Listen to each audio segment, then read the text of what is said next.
Hello guys, how are you. आप देख रहे हैं केमिकल पॉइंट। मैं हूं अनीश कुमार। आज की इस वीडियो में हम लोग क्लास 9 साइंस बायोलॉजी के unit of cell, unit of life यानी कि कोशिका जीवन की इकाई है, इस चैप्टर से संबंधित बहुत महत्वपूर्ण टॉपिक जीन के बारे में बात करने वाले हैं। इसके पहले हमने क्रोमोसोम के बारे में बात की थी कि क्रोमोसोम क्या होते हैं, वो कहाँ पाए जाते हैं और उनका स्ट्रक्चर किस प्रकार से होता है, उनका फंक्शन क्या होता है।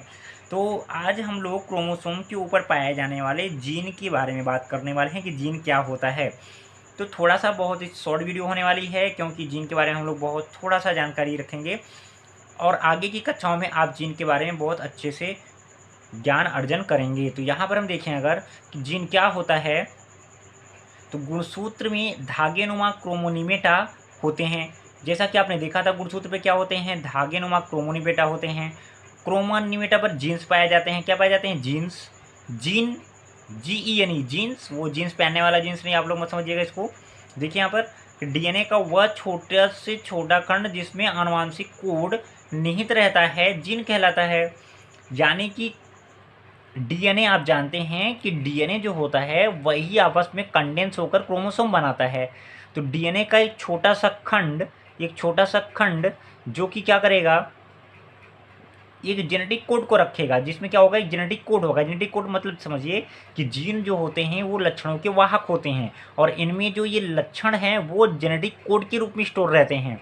जेनेटिक कोड के रूप में इंफॉर्मेशन इकट्ठी रहती हैं जीन के अंदर, यानी कि जेनेटिक कोड ही जो है वो लक्षणों का वाहक होता है, एक्चुअल में जीन कहलाता है। जॉनसन ने सर्वप्रथम 1909 में जीन शब्द का प्रयोग किया, यानी कि the term gene was given by first of all by Johnson. Johnson ने सबसे पहले जीन शब्द का प्रयोग किया था।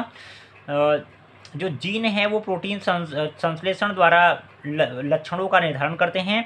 ये लक्षण को एक पीढ़ी से दूसरी पीढ़ी तक पहुंचाते हैं। जीन ही एक्चुअल में एक पीढ़ी से दूसरी पीढ़ी में लक्षण का वाहन करते हैं। अगर हम लोग मॉडर्न वे में अगर जीन की परिभाषा देखें तो जीन क्या होता है आज के आधुनिक विचार के अनुसार, तो यहाँ पर देखिए जीन में जो हैं वो 3 मेन पार्ट होते हैं, सिस्ट्रॉन, रिकॉन, म्यूटोन। सिस्ट्रॉन, रिकॉन और म्यूटोन। तो सिस्ट्रॉन क्या होता है, देखिए डीएनए का वह भाग जो एक पॉलीपेप्टाइड श्रृंखला को निर्दिष्ट करता है, सिस्ट्रॉन कहलाता है। यानी कि डीएनए का वह सबसे छोटा खंड, डीएनए क्या होता है आगे हम बात करेंगे। डीएनए का एक छोटा खंड जिसमें एक पॉलीपेप्टाइड श्रृंखला को निर्दिष्ट करता है, यानी कि एक पॉलीपेप्टाइड चेन बना दे, यानी कि एक प्रोटीन बनाने की क्षमता हो। डीएनए का वह भाग जिसमें कि ऐसी सूचना हो कि वो एक प्रोटीन के पॉलीपेप्टाइड चेन को बना सकता है, उसे हम लोग सिस्ट्रॉन कहते हैं। यह एक लक्षण का निर्धारण करता है। एक लक्षण के लिए एक प्रोटीन होती है। जीन को उसके कार्य द्वारा ही समझा जा सकता है। जीन को उसके कार्य के द्वारा ही समझ सकते हैं, हम ऐसे नहीं समझ सकते हैं जीन को कि जब वो कार्य करेगा अपना तभी हम उसके बारे में समझ सकते हैं कि ये कौन सा कार्य कर रहा है और इसके अंदर कौन से जेनेटिक कोड हैं। अगर हम देखें, अतः जीन को कार्य की इकाई अथवा सिस्टम कहा जाता है। जीन को हम लोग कार्य की इकाई बोलते हैं। क्या बोलते हैं, कार्य की इकाई। क्या बोलते हैं, कार्य की इकाई कहते हैं।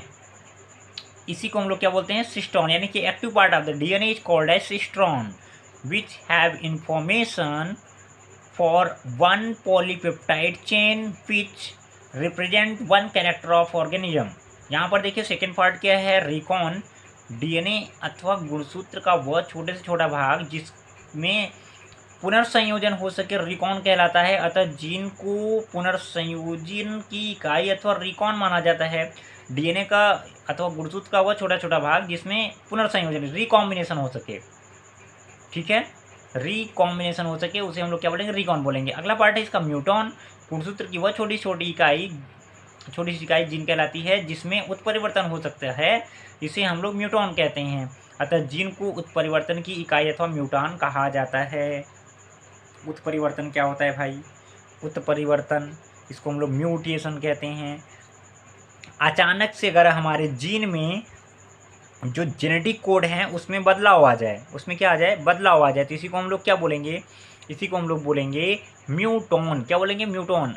और म्यूटान डीएनए का वह भाग होता है जिसमें कि ये चेंज हो सकता है। डीएनए के हर एक पार्ट में म्यूटेशन नहीं हो सकता है। कुछ ऐसा पार्ट होता है डीएनए की वह छोटी छोटी इकाई जो कि जिसमें क्या हो सकता है, म्यूटेशन, मतलब कि वो अपने जेनेटिक कोड को चेंज कर सकते हैं। उसे हम लोग क्या बोलते हैं, म्यूटॉन बोलते हैं। तो यानी कि रिकॉन, सिस्ट्रॉन और म्यूटॉन ये तीनों ही एक पार्ट हैं किसके, डीएनए के। अब हम लोग बात करते हैं कि जीनोम क्या होता है, या जीनोम या प्लाज्मोनोम क्या होता है, प्लाज्मोमोन क्या होता है, प्लाज्मोन। यहाँ पर देखेंगे जीनोम क्या होता है, गुणसूत्र में पाए जाने वाले आनुवंशिक पदार्थों को जीनोम कहा जाता है। गुणसूत्र के अंदर जो भी आनुवंशिक पदार्थ का मतलब ऐसे पदार्थ जो कि लक्षणों का वाहक करते हैं एक पीढ़ी से दूसरी पीढ़ी में, ऐसे पदार्थों को हम लोग आनुवंशिक पदार्थ कहते हैं। तो यही बोल रहा है कि गुणसूत्र में पाए जाने वाले आनुवंशिक पदार्थों को जीनोम कहते हैं।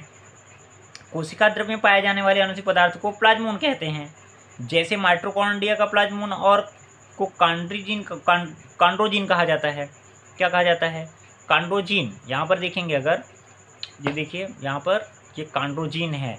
यानी कि कहने का मतलब क्या है, देखिए कहने का मतलब ये कि कोई भी सेल है, उस सेल के अंदर न्यूक्लियस है, न्यूक्लियस के अंदर आपका क्रोमोसोम है, क्रोमोसोम के ऊपर अगर जीन पाया जा रहा है तब इसे हम बोलेंगे क्या, जीनोम। अगर गुणसूत्र के अलावा कोशिका द्रव्य में किसी भी पार्ट में, जैसे कि आप जानते हैं माइटोकॉन्ड्रिया और हरितलवक में डीएनए पाया जाता है, तो इसे हम लोग क्या बोलते हैं, प्लाज्मोन बोलते हैं। क्या बोलते हैं, प्लाज्मोन बोलते हैं। माइटोकॉन्ड्रिया का प्लाज्मोन कांड्रोजीन कहलाता है। क्या कहलाता है, कांड्रोजीन कहलाता है, कांड्रोजीन कहलाता है। ठीक है, तो यहाँ पर हमने देखा कि जीनोम और प्लाज्मोन क्या होता है, जीनोम और प्लाज्मोन क्या होता है और जीन क्या होती है। अब हम लोग नेक्स्ट वीडियो में हम लोग न्यूक्लिक एसिड के बारे में चर्चा करेंगे कि न्यूक्लिक एसिड क्या होता है।